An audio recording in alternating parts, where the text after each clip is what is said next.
여러분 안녕하세요. 우리가 저번 시간에 그 순인장 변형률에 대해서 알아봤죠. 그렇다면 순인장 변형률에 대해서 알아봤는데, 그러면 지금부터는 이제 순인장 변형률과 최소 허용 변형률의 차이점도 설명을 했었죠. 그걸 한 번만 더 정리해 볼게요. 순인장 변형률은 좀 정리를 해보면, 자, 그럼 지우가 한번 설명을 해볼게요.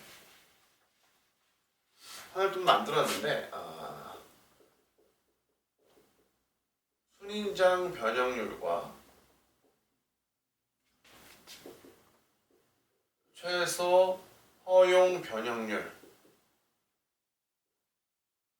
차이를 우리가 좀, 차이점을 우리가 좀 알아야 될 필요성이 있어요. 파란색이 잘 보이나요? 잘 보이나 모르겠어요.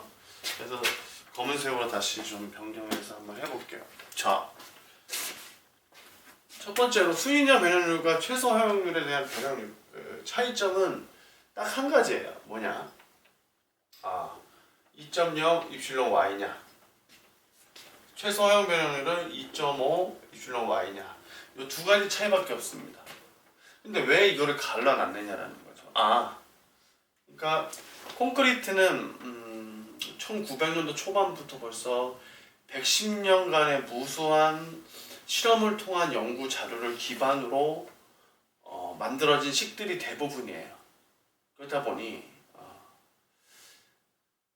1900년 초반이죠. 지금 2010년인데 우리가 2020년이죠. 그러니까 우리는 현재 사용하는 기준은 KCI 2012를 기반으로 되어져 있는 KD 작년부터 기준이 바뀌었죠. KBC 기준이 없어지고 KDS 40이라는 건축 구조 기준을 기반으로 하고 있어요. 이 내부에서도 41-30이 콘크리트의 기준식입니다. 이런 기준식이 아니라 기준이죠. 이 기준 안에 들어있는 모든 식들은 대부분 다 뭐 이론에 의해서 나왔을 수도 있지만 대부분 이제 실험. 콘크리트는 거의 실험이에요. 철골은요. 철골은 거의 이론에 의해서, 실험도 실험이지만 이론이 한 절반이 넘어간다 그러면 콘크리트는 실험이 한 70% 이상 실험을 통해서 실험식을 만들어냅니다. 그러니까 어떻게 보면 식들을 좀 아까 이제 요 앞 시간에 설명했었던 순인장 변형률을 삼각비로 해서 이제 그 식을 유도를 했었죠. 그러한 식들을 제외하고 몇 가지 식을 제외하고는 대부분 다 실험식의 가정식들이 많고 거기에 이론식을 일부 추가한 게 많아요. 콘크리트는. 그래서 식들은 보통 다 외우는 편인 것 같아요. 저도 그 무수한 식들을 다 외우기는 했는데, 근데 그런 외울 필요 없이 철근 콘크리트 같은 경우는 그 프로세스가 있어요. 어떤 프로세스가 있냐 하면 단순보 프로세스, 볶음보 프로세스, T형보 프로세스, 이런 프로세스들을 쭉 배울 겁니다. 앞으로 그 프로세스들을 쭉 대단위부터 소단위로 공부하는 과정을 통해서 우리가 식들이 자연스럽게 외워질 수 있도록 저희가 좀 유도를 해볼 생각이에요. 그 전에 그 모든 식들에서 그 모든 당근보, 볶음보, T형보에서 모두 공통적으로 적용되는 지금 순인장 변형률이라든지 등가응력 블록이라든지 이런 거를 미리 공부하고 들어갈 예정입니다. 그래서 순인장 변형률과 최소 허용률에 대한 이 변형률의 차이를 우리가 보면 2.0과 2.5로 갈라지더라라는 거예요. 뭐에 따라서? 여기에 대한 수치는 어떻게 달라지죠? 철근이 SD 400이다. SD 400일 경우에 우리가 보면 우리가 어떻게 계산한다 그랬죠? 응력은 변형률에 비례하는데 탄성 개수에 비례한다 했으니 요 입실련 y를 우리가 계산을 해보면 응력을 탄성 개수로 나눈 값이 되니까 이 응력이 바로 뭐가 되냐면 FY가 되죠. 그렇죠? 그래서 이걸 다르게 쓰면 FY, 철근의 항복 강도로 표현할 수가 있고, 그럼 결국은 400을 2빵빵빵빵빵으로 나눈 수치가 0.002가 될 거고요. 이게 만약에 500, 600으로 갈라지게 되면 0.00 얼마가 되죠? 25 0.0030이 되겠죠. 2, 3은 6이니까 그죠? 이 값이 바로 뭐에 포함된다?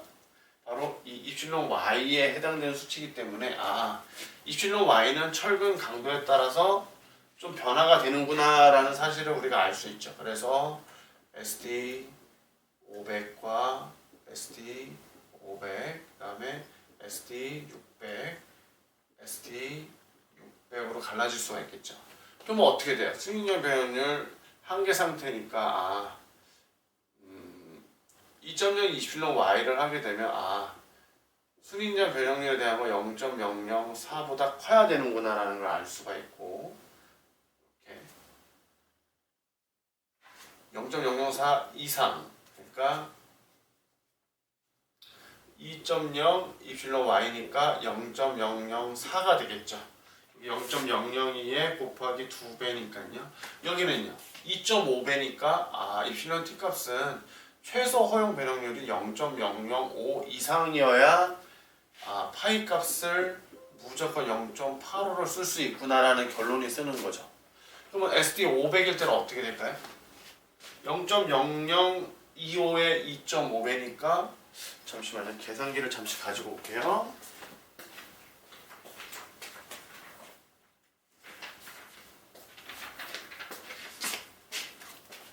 다시 왔죠?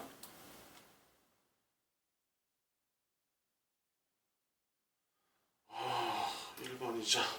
그리고 이렇게 된다 그러면 우리가 계산하는 식을 따지고 보면 0.0025에 2.5배를 계산해 보면 여기에 입실론 t 값은 0.00625보다 커야 되는 것과 2배니까 입실론 t 값이 0.005보다 커야 이게 인장 지배 단면이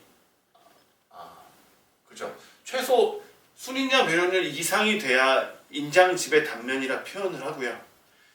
그러면 실질적으로 이 구간에 들어오게 되면 얘보다는 항상 최소 허용 변형률보다 작게 되죠.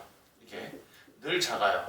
그렇기 때문에 여기서는 파이 값을 결정해주는 역할을 하지만 여기는 실질적으로는 변화 구간 단면입니다.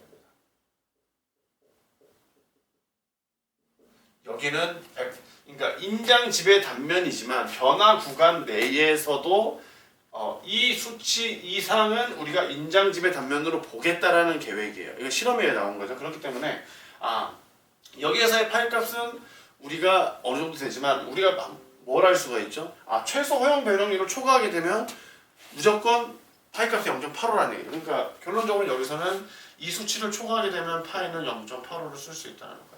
여기도 보면 입실론 t 값이 FI 600일 때 0.0030이기 때문에 30을 계산했을 때는 0.0075 이상인 경우에는 파이 값은 0.85를 쓸 수 있구나. 그럼 여기는 입실론 t 값이 2배니까 0.006이면 이게 이제 인장 지배 단면으로 인정이 되는구나라는 거죠. 그럼 결론적으로 이 표를 잘 보시면 순인장 변형률은 단순하게 생각하면 이 변화 구간 내에서도 압축과 인장을 분리해 주기 위한 변형률이구나라고 알 수가 있고, 최소 허용 변형률이라는 거는 이 최소 허용 변형률보다 변형률이 크게 생기면 무조건 인장 지배 단면이구나. 그리고 파이 값을 무조건 0.85를 쓸 수 있구나라는 얘기죠. 그렇게 된다 그러면 결론적으로 여기는 파이 값을 0.85를 쓸 수 있지만 여기 구간은 파이 값은 계산을 해봐야 된다는 얘기예요. 계산을. 그죠? 왜 계산을 해봐야 된다? 당연히 지금 이 수치를 우리가 명확하게 알 수가 없죠. 요 구간에서 명확하게 알 수가 없기 때문에 요 구간 내에서의 이제 요 입실론 t 값에 따라서 이게 만약에 0.004다 했을 때 우리가 파이 값을 계산을 할 수 있는 식을 삼각비를 통해서 우리가 유도를 해낼 수가 있어요. 어떻게 유도한다? 그냥 FY 400일 때와 500일 때와 600일 때 여기 요 기울기만 달라지겠죠. 요 기울기 값만. 요 기울기 값만 달라지고 삼각비로 우리가 계산을 해낼 수가 있죠. 어떻게 해낼 수가 있을까요? 뭐 쉽게 요 삼각비로서 우리가 한번 유도를 한번 해 보면 이게 0.005고 이게 0.00이니까 이 전체의 차이점은 0.003이 되겠네요. 맞죠?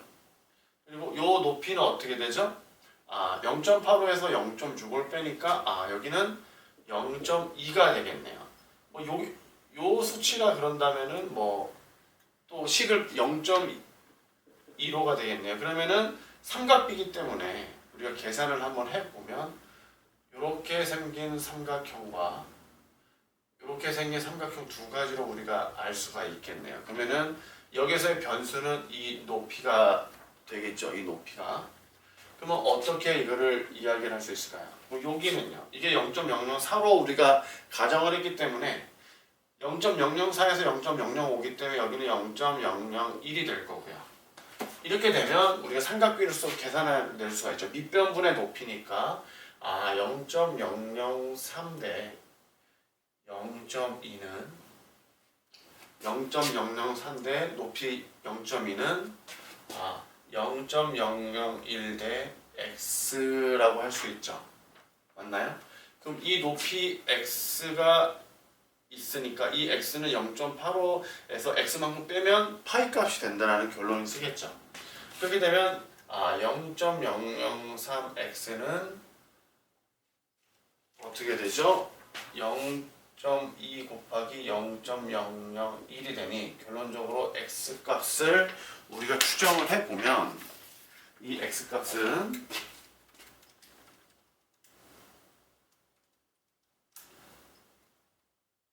0.0667이 돼요. 그럼 결론적으로 파이 값은 어떻게 계산을 하죠? 파이는 결론적으로 좀 위로 올려볼게요. 정리가 잘 안 되죠?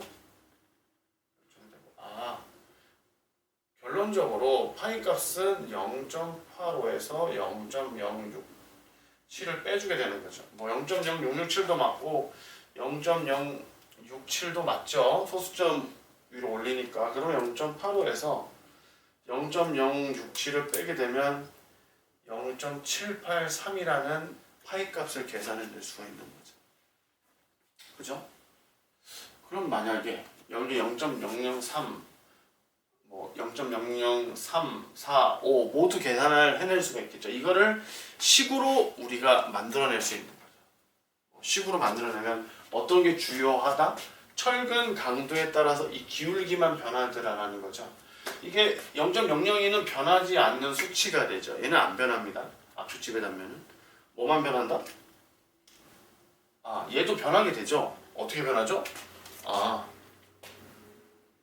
어떻게 변하게 되냐면은 fy 값이 입실론 s 값의 2.5배라고 했었죠. 그럼 쟤도 변해야 되는 게 맞겠네요. 그죠?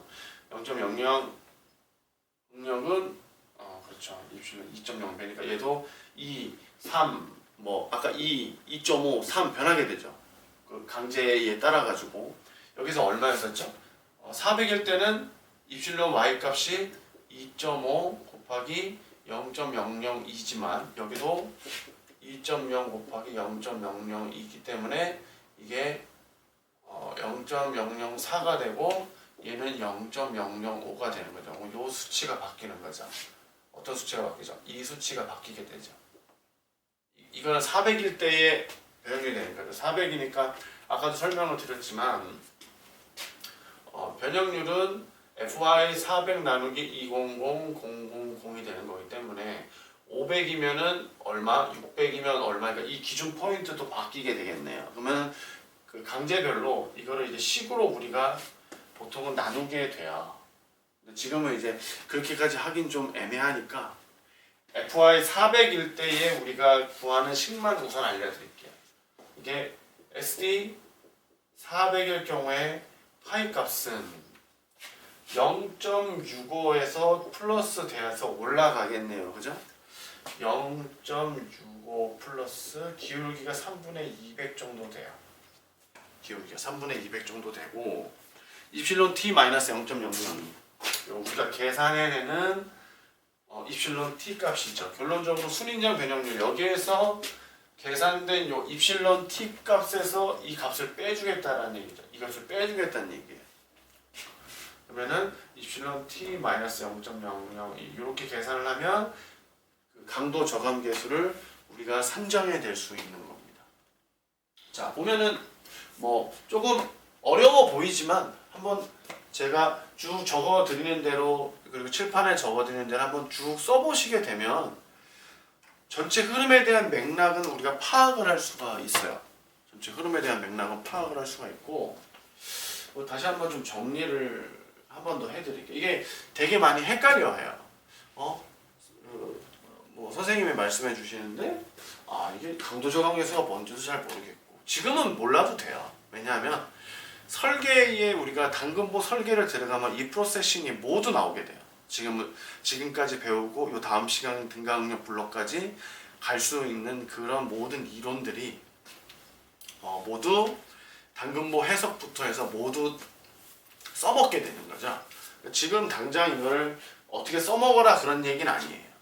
현재 요 이론은 우리가 콘크리트 강도 설계 강도를 계산할 때 강도 저감 계수가 있는데 이 강도 저감 계수와 우리가 이게 순인장 변형률과의 관계가 어떻고 이 순인장 변형률과 강도 저감 계수와의 우리가 관계에서 이렇게 그 강도 저감 계수를 순인장 변형률로 계산해낼 수 있구나라는 게 결론이 되는 거거든요. 그래서 순인장 변형률과 강도 저감 계수와의 이런 상관관계 이 녀석들이 어떻게 관계가 되고 이거를 갖다가 우리가 순인장 변형률과 최소 허용 변형률이 어떻게 우리가 만들어지고 이 철근 강도에 따라서 ST 400일 때에 이것과 500일 때에 이것과 600일 때에 이것에 대해서 차이가 있다라는 거죠. 그렇기 때문에 순인장 변형률은 변형 구간 내에서 인장 지배 단면이야 압축 지배 단면이야 라는 걸 판정해 주는 하나의 한계점이라고 보면 되고 최소 허용 변형률은 파이 값을 그러니까 파이 값을 0.85를 쓸 수 있는 한계 지점에 대한 얘기인 거죠. 그리고 압축 지배 단면일 때 0.65를 얼마를 이 값이 얼마 이하일 때 0.65를 쓸 수 있고 또 이거의 2.5배에 해당되는 그러니까 철근의 응력보다 밑으로 갈 때 그러니까 이하일 경우에는 0.6을 써주고 이거의 2.5배에 해당되는 값 2.5배에 해당되는 값보다 만약 변형률이 크게 되면 0.85를 써주는데 이게 바로 이 이하는 압축 지배 단면이고 2.5배 이상의 이 구간은 인장 지배 단면이기 때문에 우리가 늘 이 구간일 수는 없죠. 설계를 하면서. 그렇기 때문에 이 사이에 변화가 있는 구간이 있다. 그래서 이 구간은 변화 구간 단면인데 이 변화 구간 단면 내에서도 어느 구간에서가 인장 지배고 어느 구간이 압축 지배 단면인지를 구별해 내야 되겠더라라는 개념에서 순인장 변형률이 나온 것이고요. 그렇기 때문에 인장 지배 단면과 압축 지배 단면, 변화 구간 단면에 대해서 우리가 이 정도로 심도 있게 다루는 거죠. 이게 상당히 중요합니다. 그리고 요 다음 시간에 우리가 또 설명드릴 게 뭐가 있냐면 등가응력 블록이라는 게 있어요. 등가응력 블록. 그래서 그 등가응력 블록을 우리가 어느 정도 이해를 하고 난 이후에 우리는 바로 무엇을 들어가냐? 당근보 설계를 들어갈 거예요. 당근보 설계. 그래서 당근보 설계를 당근보 설계 전에 최소 철근비와 최대 철근비에 대한 부분들을 한 번 더 확인하고 진행을 하도록 할게요. 그러니까 이번 주에는 등가응력 블록과 그다음에 최소 철근비와 최대 철근비가 왜 필요한지 그 정도 수준까지 한번 진행을 해보도록 할게요. 자, 마지막으로 한 번 더 이제 정리를 하면 순인장 변형률이라는 게 왜 있다? 이 우리가 설계하는 이 철근 콘크리트 보나 기둥이랑 똑같아요. 별 차이가 없죠. 기둥도 이제 횡력에 대해서 이렇게 모멘트가 발생되게끔 설계를 해야 되기 때문에. 근데 우리는 학교에서 배울 때는 일단 모멘트보다는 우리 심화 과정이 아닌 대학원 과정이 아니기 때문에 딱 압축에만 유의할 수 있게끔 기둥은 보는 이렇게 휨에 대해서만 유의할 수 있게끔 설계를 한다고 했었죠. 우리 가정사항 중에 이거 기억나죠? 이렇게 당겼을 때 하부는 인장, 상부는 압축. 그래서 상부는 컴프레션, 하부는 텐션에서 C는 T다라는 우리가 공식을 유도해냈고, 거기서 이게 휘기 때문에 하부에 이 철근이 이렇게 지나가게 되는데, 이 철근에 대해서 이 철근이 인장력을 발생시키게 되고, 이 인장에 대한 인장 철근의 인장 변형률을 우리가 순인장 변형률이라고 우리가 설명을 했었죠. 그래서 순인장 변형률을 왜 우리가 계산을 해내야 되는지에 대해서도 설명을 했는데, 그게 바로 강도 저감계수와 관련이 있다는 거예요. 그리고 이 강도 저감계수와 순인장 변형률과의 상관관계를 우리가 쭉 설명해 보니 뭐에 따라 바뀌더라? 철근 강도에 따라 바뀌더라라는 거고, 그렇다면 이 강도 저감계수와 그 순인장 변형률과의 관계에서 우리가 순인장 변형률은 어느 위치에 가든 어느 위치에 갈 수가 있다라는 거죠. 그럼 여기에 대해서 제한을 둔 게 무엇이다? 바로 최소 허용 변형률이라는 거죠. 최소 허용 변형률은 당연히 어느 한계 지점이 되는 부분이었고, 그래서 우리가 이렇게 순인장 변형률이 여기에도 올 수 있고 여기에도 올 수 있고 여기에도 올 수 있다라는 거죠. 그래서 이 변환 구간 내에 우리가 계산을 해낼 수 있는 방법은 삼각비로 계산을 해낼 수 있다 했는데, 이것에 대해서 기울기를 계산해 보면 이렇게 된다는 거예요. 뭐만 바뀌게 되죠? 철근 강도에 따라서 요 기울기 3분의 200 값이 요 기울기 값이에요. 기울기 값만 변화가 되는 거고요. 최소 허용 변형률 이상이면 어떻다? 파이 값은 무조건 85%를 쓰게 돼 있더라라는 거죠.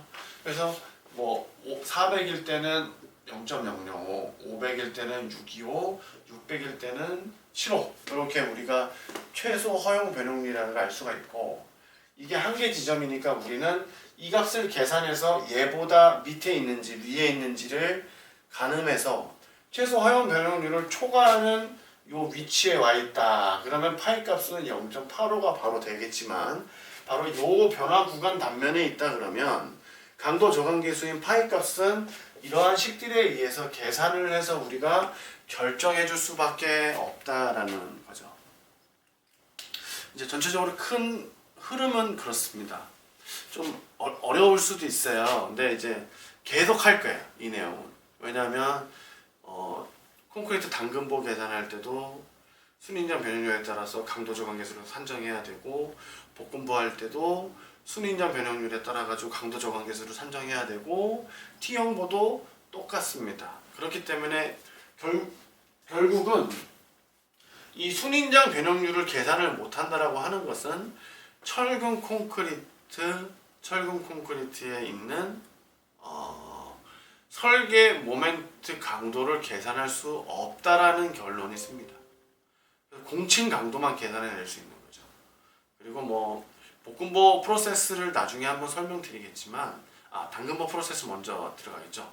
당근보 프로세스를 우리가 먼저 진행을 할 거지만, 이 당근보 프로세스에서도 보면 항상 마지막에 설계 강도 산정을 할 때 이 순인장 변형률에 대한 검토가 필요하고, 이 검토 이후에 이 강도 저감계수, 이 파이 값을 우리가 계산을 해서 설계 공칭 모멘트 강도에 강도 저감계수를 곱해서 우리가 설계를 할 때 필요한 설계 모멘트 강도를 계산을 해내게 됩니다. 지금은 좀 이해가 안 되겠지만 나중에 당근보를 할 때 아마 앞으로 다시 돌려보게 될 거예요. 이 동영상 강좌의 장점은 뭐죠? 선생님이 설명해주는 구간을 무한대로 돌려볼 수 있죠. 그래서 무한대로 돌려볼 수 있기 때문에 여러분들은 공부를 하면서 어려운 부분이 있다 그러면 이 동영상 강좌를 몇 번 다시 돌려보시게 되면 충분히 이해를 하실 수 있으시라 생각이 됩니다. 뭐 어려운 부분도 있을 수 있죠. 그리고 꼭 질의응답이나 이런 부분들을 하실 때 어려워하지 마시고 카톡으로 이렇게 사진을 찍어 주셔야 되고 카톡으로 이건 조금 더 이해해 보고 싶다 그러시면 제가 이 다음 시간에 그런 질문들을 질의응답 시간을 한번 가져보는 것도 하나의 방법인 것 같아요. 그러니 이제 강의를 들으시고 질문사항이 있으시면 그런 질문사항들을 모두 꼼꼼하게 저희 카톡에다가 제 개인 카톡에다 남겨주세요. 제 전화번호 알고 있죠? 제 전화번호 알고 있을 거니까 제 개인 카톡에다가 연락을 주시면 제가 그 다음 시간에 동영상 강좌로 궁금하신 내용을 한 번 더 설명해 드리는 그런 시간을 갖는 것도 유용할 것이라고 생각을 합니다. 그리고 앞으로 이제 5월 며칠이죠? 5월 첫째 주 5월 3일? 4일 그때 이제 다시 대면 강의를 할 수도 있고 또 비대면으로 갈 수도 있어요. 좀 불안하기는 해요. 그래서 앞으로 2주 정도가 더 이제 동영상 강좌로 우리가 설명을 드릴 건데 그래서 만약에 대면 강의를 하게 된다 그러면 대면 강의 첫날은 질의응답을 가장 많이 할 것 같습니다.